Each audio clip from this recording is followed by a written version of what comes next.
มา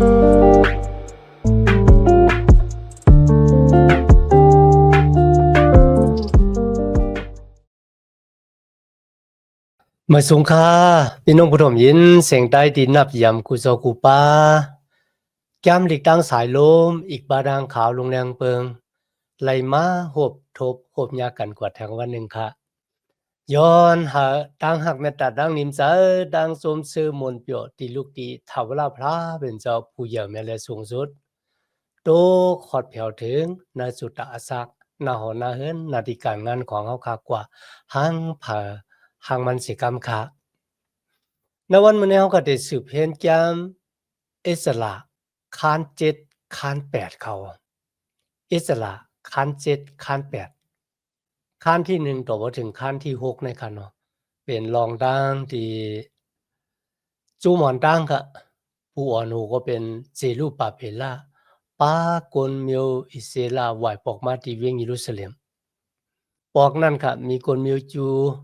ที่ลูกที่ปาบุลุนขึ้นไหวปอกมา50,000ก้อ50,000ก้อค่ะนะก็เพื่อสังเขาสำได้ตกเป็นขี้คาของเมืองปาบุลุนคาลาแน่จอมหนังเดียวค่ะไหลอุบกันมาหลายปอกค่ะนะก็เพื่อสังคาลาบ่ไหนเจงก็บ่ว่าเขาซิมอยู่ต่อพระเป็นเจ้าค่ะเนาะก็เฮ็ดวัดหุ่นทางสร้างทูปพระเป็นเจ้าเฮาปลอแพทย์ป้าหนึ่งยาวป้าหนึ่งมาฟังสติปันสติก็อาโลเว้ยมันเหมือนเจิงว่าตั้งอันป่นเปลี่ยนปิงยับตราของโมเสสนั่นน่ะพระเป็นเจ้าก็บ่ได้ปันตามเฮารู้เนี่ยกันนะปู่หมางในข่าวตั้ง4ปาก90ปีเนี่ย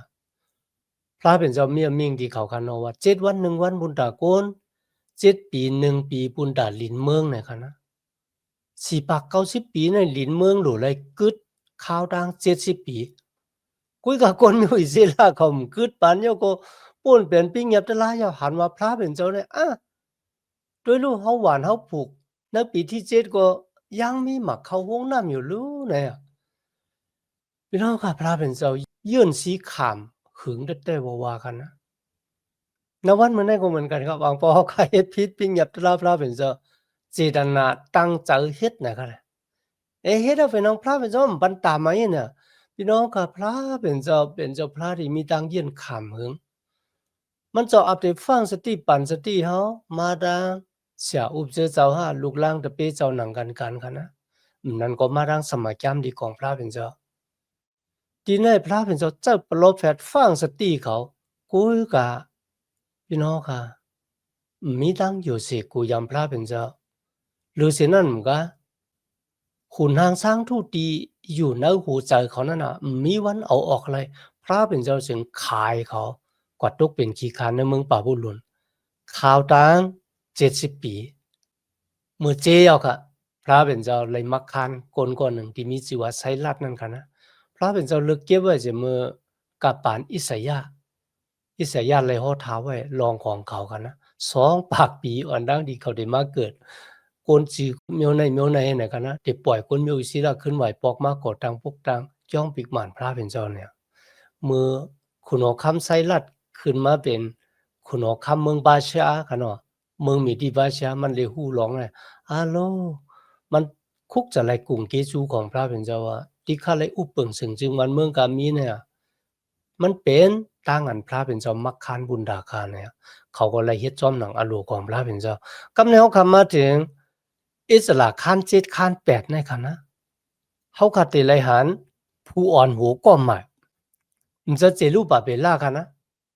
มีชื่อว่าอิสระวายลืนเจรูปะเปล่าปากุลเมวิศิลา50,000ก็ขึ้นไหวปอกมาที่เวียงเยรูซาเล็ม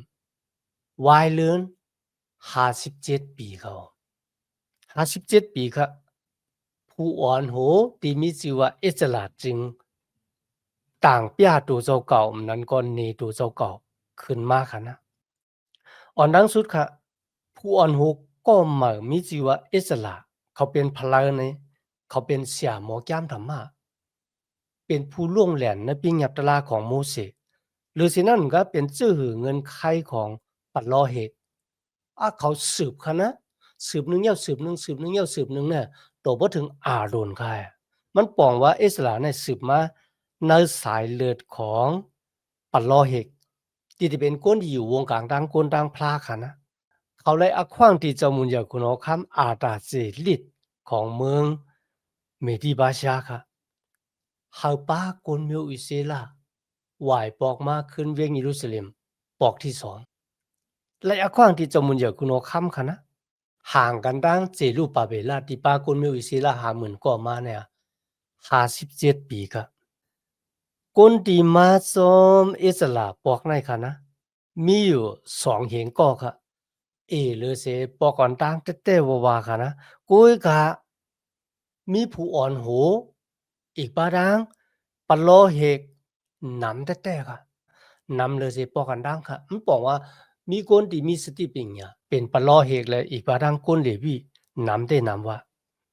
การงานที่อเยยาที่อิสลาขึ้นไหวปอกมากขึ้นในคันที่7ต่อไปถึงคันที่10ในกันนะมันเป็นตั้งอันขึ้นปกตังมาภายวิญญาณสอนปิญญัตราพระเป็นเจ้าปันกุนมิวอิเซลาเจ้าก็เมปกตังมาตั้งอันยกยองยองย่อพระเป็นเจ้าลุยดังอันเฮ็ดจอมหนังไม้ขัดแจนในปิญญับของเถาลาพระเป็นเจ้า3รองเลยค่ะนะอันที่1เมปกตังมาภายวิญญาณ2สอนปิญญัตราพระเป็นเจ้าปันกุนมิวอิเซลา3เมปกตังมาตั้งยกยองยองย่อจอมหนังปิญญัตราพระเป็นเจ้าเลยสอนไว้ปุณดาสังขละเนี่ยปุณดาโกนมิวอิเซลาตีอมีศึกปืนที่ซ้ำห้อยเก่าฮะปุณดาเขาเดกวางเส้นทางของพระเป็นเจ้าก็บ่จังไหนก็เขาเลยหับอักขว้างที่เจ้ามุนใหญ่คุณอคำให้ขึ้นไหวปกมาขึ้นเขาในคานเจ็ดค่ะนะอิสราเลยต่างปยาตัวเจ้าเก่าว่าเขาเป็นผู้อ่อนหูคนมิวจูเจอเขาเนเขาดัง57 ปีว่าเสียเจรูปปะเป็นลาปากุนมิวอิเซลาขึ้นไหวปอกมาดีเวงเยรูซาเล็มเขาเป็นผู้อ่อนโหอยู่นะปาปุลุนเขาเป็นผู้อ่อนโหอยู่นะเมดิบาชาสอนปิญญาตละและสมัยแก้มหลิกต่างปียรองของเขาว่าเขาเป็นเสียโมแก้มธรรมะผู้ลงแหลนในปิญญาตละของโมเสสเขาสืบมาในสายเลือดของปะโลเฮกอาโรนค่ะนะก็เพราะฉะนั้นเขาเป็นโกที่มีอักขว้างไอเยที่เป็นก้นอยู่วงกลางต่างก้นต่างพระเป็นเจ้าเขาเลยอักขว้างดีเจ้ามุนอยากคุณอคำเขาป้าร่างหลีกของเจ้ามุนอยากคุณอคำที่ส่งมาถึงเมียวบุญกันนะที่อุปเปิงพองงำในปอดเมืองอิสราเอลทั้งหลายเขาเลยอักขว้างดีเจ้ามุนอยากคุณอคำมากกันนะเย่าก็มีผืนลีกที่เป็นลายมือของเจ้ามุนอยากคุณอคำที่ตอกจุ่มไว้เอาค่ะนะว่าเป็นผืนลีกที่หล่ำลองอเยยาปุนดาเอสลาเนี่ยได้ขึ้นไหวปอกมาที่เวียงเยรูซาเล็มเย่าก็เมปกตังมาตั้งอันเฮ็ดวัดโกกวายพระเป็นเจ้าในเวียงเยรูซาเล็มเอสลานั่นก็สอนสมาแก้มลีของพระเป็นเจ้าเห็นปิญญัตราพระเป็นเจ้าเย่าก็ตั้งใจกำจ้างซ้อมหนังปิญญัตราพระเป็นเจ้าเลยเนอะขิงได้เขาก็รู้เลยสั่งสอนบันกุนมิวอิศิลาเห็นกำจ้างซ้อมเย่าก็สืบสั่งสอนบันกุนมิวอิศิลาทั้งหลายอันนี้เป็นตาวุ่นปุนพ่อของเขาครับมาถึงในคาน8คันนะอิสลาที่ไหนค่ะในมุกจุมโกนดีได้ขึ้นไหวปอกมาที่เวียงเยรูซาเล็มว่าได้เป็นผู้อ่อนโหบคนมิวจูปัลลอเฮกคนเลวีอีกบาดังคนหับเจ้าในกองปีกหมันพระเป็นเจ้ายังกึดยานอยู่ก็เป็นซึ่งในปอกในคณะอิสลามปาคนเจอในดังเสียง2เองก็ได้ขึ้นไหวปอกเมื่อที่เวียงเยรูซาเล็มเจ้ามุนอยากคุณอครับมีปุญมีส่วนเจิงค่ะล่ะพี่น้องค่ะเจ้ามุนอยากคุณอคำและอีกบาดังมูมัดพองเมืองของมันค่ะนะตีเติ่งป่างของมันเนี่ยป้ากันหลู่เงินเมื่อปุ่นตาจ้องปีกหมานของพระเป็นเจ้า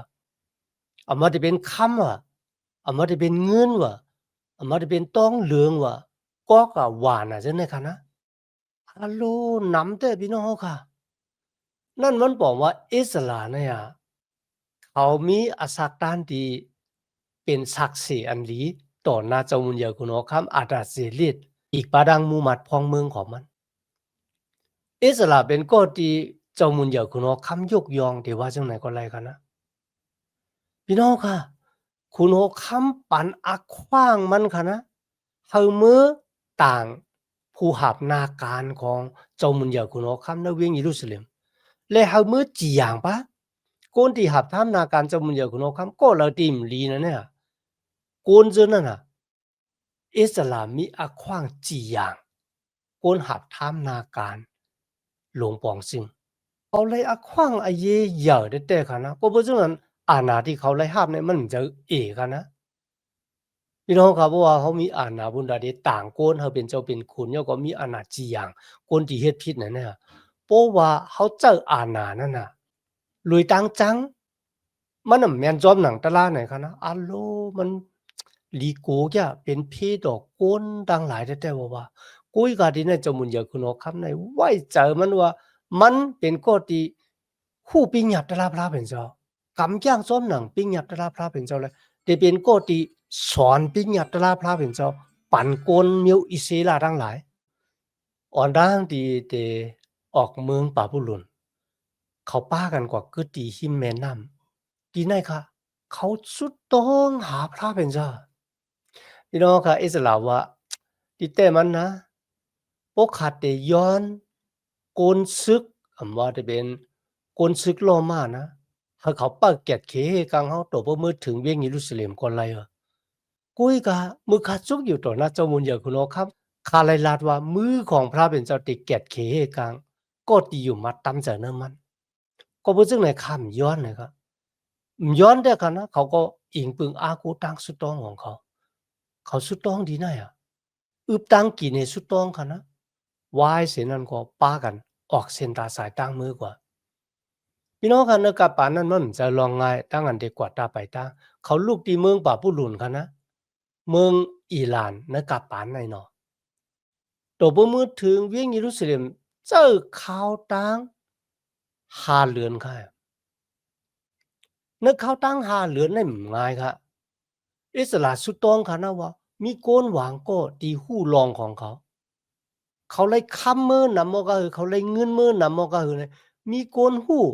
และมีโกนหลายก็แจ่มเปิดโจรเขาซ้อมตั้งค่ะนะ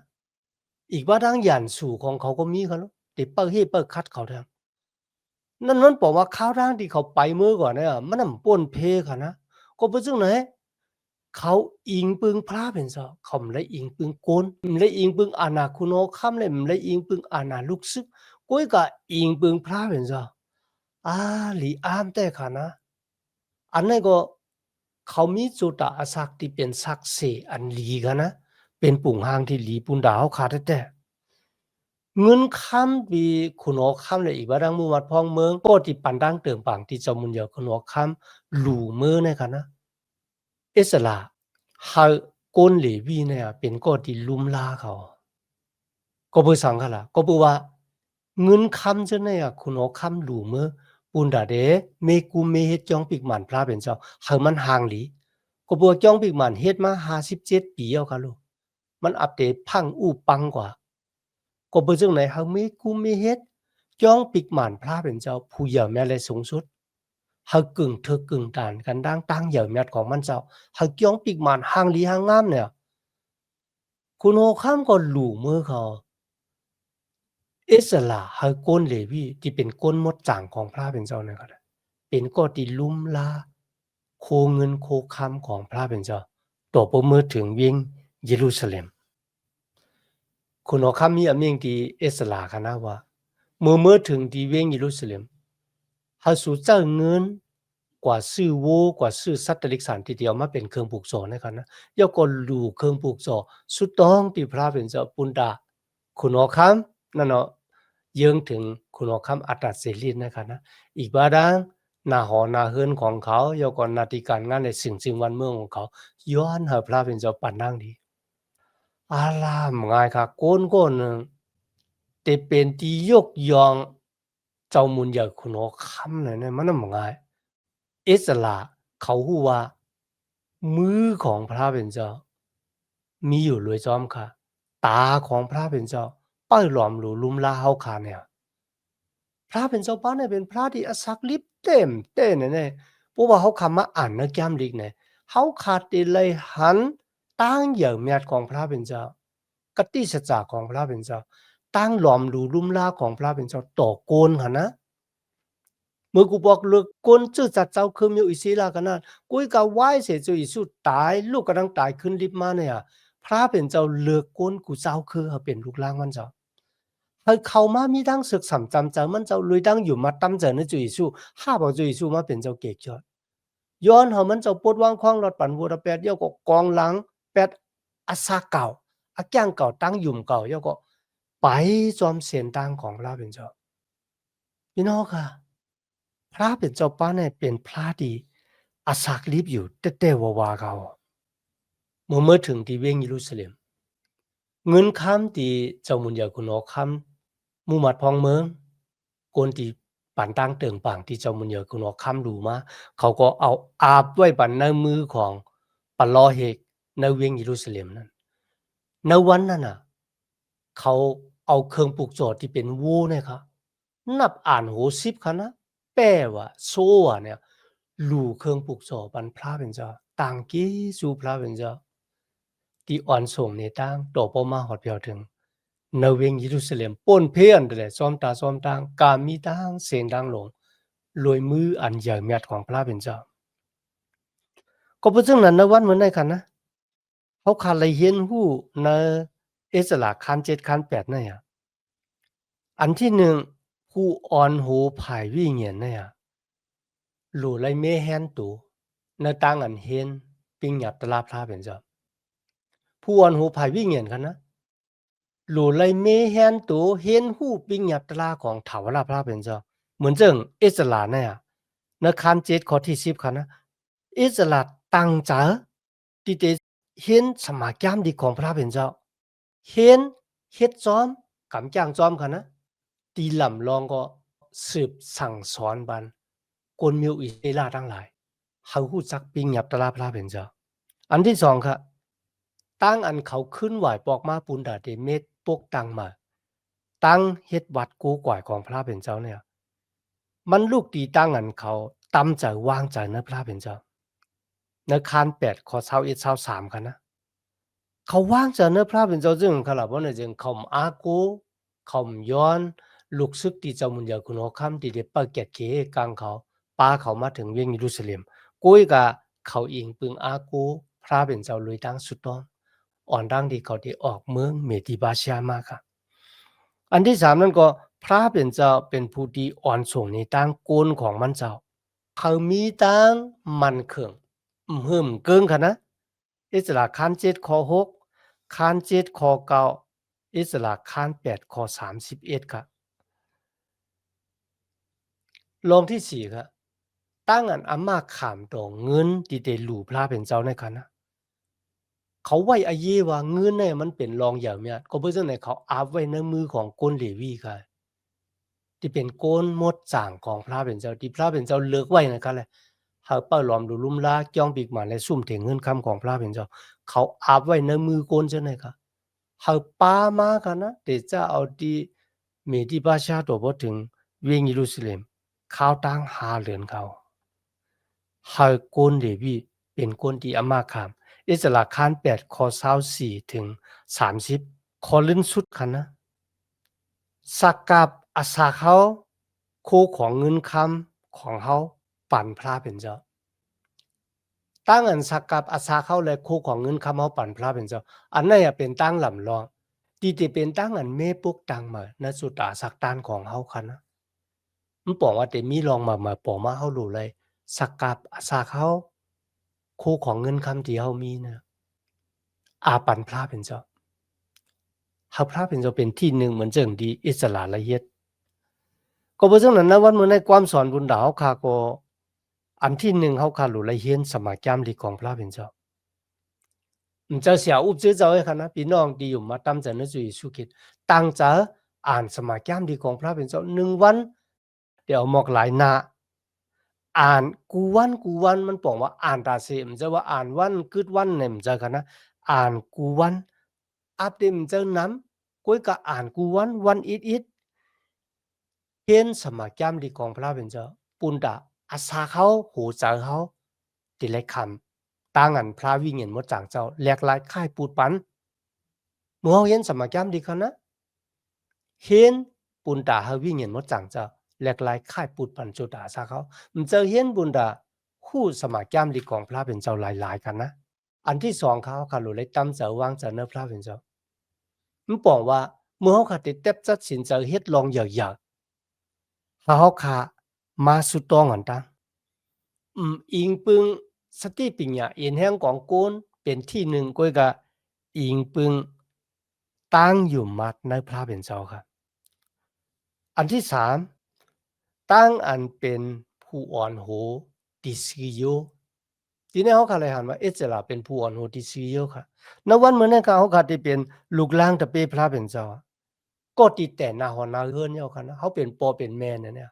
เขาหลู่เลยเป็นก็ติสิโยมีปุ่งหางในตั้งอยู่มัดพระเป็นเจ้า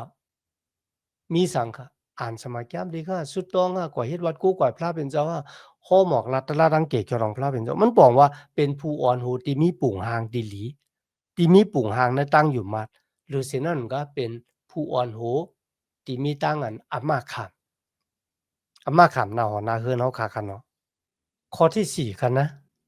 ตั้งหลู่ที่มดจ่างข่าวสามาจะเป็นตั้งอันเฮาสักกับอาสาเขาก็ยาวคันนะคู่ของเงินคำเฮาก็ยาวคันนะ เฮาคาหลู่เลยสักกาปันพระเป็นเจ้าลุยตั้งอันมีหูเจ้าดีอยู่สิกูยำคันนะเจ้าว่าเฮ็ดจอมหนังทุ่งพิงตะละเมื่อเฮามาเฮ็ดวัดกู้ก่อยพระเป็นเจ้าเนี่ยหลู่เลยเฮ็ดเลยหูเจ้าหาเจ้ามาเฮ็ดจอมหนังทุ่งพิงตะละมันยาวกว่าปัดละปัดนั่นในเจ้าค่ะเฮ็ดเลยเจ้าติหมดจังขาวสาหลู่อาสาเขาคู่ของที่เฮาคำมีอยู่ลุยตั้งอันอยู่สิกูยำพระเป็นเจ้า ขอลื่นสุดกันนะตั้งอันติแม่ปกตังมาซื้อเจ้าของพระเป็นเจ้าเนี่ยมันหลู่เลยเตะซาติสมาแก้มดีของพระเป็นเจ้าค่ะหลู่เลยเตะซาติสมาแก้มดีของพระเป็นเจ้าจะเป็นแผนการของโกเนาค่ะกันนานก้อยกันนะทีนี้อิสลามมีแผนการบุญดาได้ปกตังมาเกี่ยงปีกหมานของพระเป็นเจ้าอันนั้นก็เขาได้สอนปิ้งหยาบตลาพระเป็นเจ้าปั่นกลมิวอิเซลาปุนตาเขาได้หมู่กวางเส้นตั้งของพระเป็นเจ้ากว่าไว้หุ่นทางสร้างทู่ยก็เลยขามตั้งอันก้นต่างเจ้าคือตีกว่าตกเป็นขี้คาซ้ำกว่าซ้ำมาซ้ำกว่าซ้ำมาจังไหนอิสลาจึงเฮกลางร้องในลุยตั้งอันสอนปิ้งหยับตลาพระเป็นเจ้าปันกลมิวอิเซลาทั้งหลายเสียอุปเจ้าลูกล่างตะเปเจ้าก็เพราะว่าเขาขาเขาเมปกตังมาย่องปีกหมานของพระเป็นเจ้าหลุเลยแต่ซาดีสมาแกรมดีของพระเป็นเจ้าในก็เป็นชื่อเจ้าคันนะเพราะว่าเขาเมปกตังมาว่าไหนหลุเลยแต่ซาดีสมาแกรมดีพระเป็นเจ้าตั้งเจอเขียนสมาแกรมดีพระเป็นเจ้าตั้งเจอกำแก้งซ้อมสมาแกรมดีของพระเป็นเจ้าย่อก็สืบสั่งสอนปันกนในหอในเฮือนเนี่ยกนต่างก็กว่าต่างเกจูพระเป็นเจ้าพอเฮ็ดจังไหนอาสาเขาค่ะเป็นที่เป้งโพเจ้าพระเป็นเจ้าก้อยมันก็พรดีมังกลากามีค่ะตากโตขอดเพียวถึงณจุตาศักดิ์ของเฮาค่ะอาหารขานเป็นพรดีมังกลาที่ลูกที่พระเป็นเจ้ามามันอย่ามีแต่ๆค่ะอ๋อมีดังนั้นต่างเกจูพระเป็นเจ้ายันน่ะดิพี่น้องค่ะมาถ่อมยินกว่าซ้อมกันตัวบ่ถึงเอากิ่งเอาค่ะสุดเสียงกว่าในวันมื้อนั้นคั่นเนาะ ย้อนหาตั้งหักเมตตาตั้งนิมเจอตั้งสมซื้อมนเปียวตีลูกตีเถาลาพระเป็นเจ้าคำมาแต่อยู่ในหูเสาคากว่าหังผ่าหังวันเสกรรมค่ะมาสูงค่า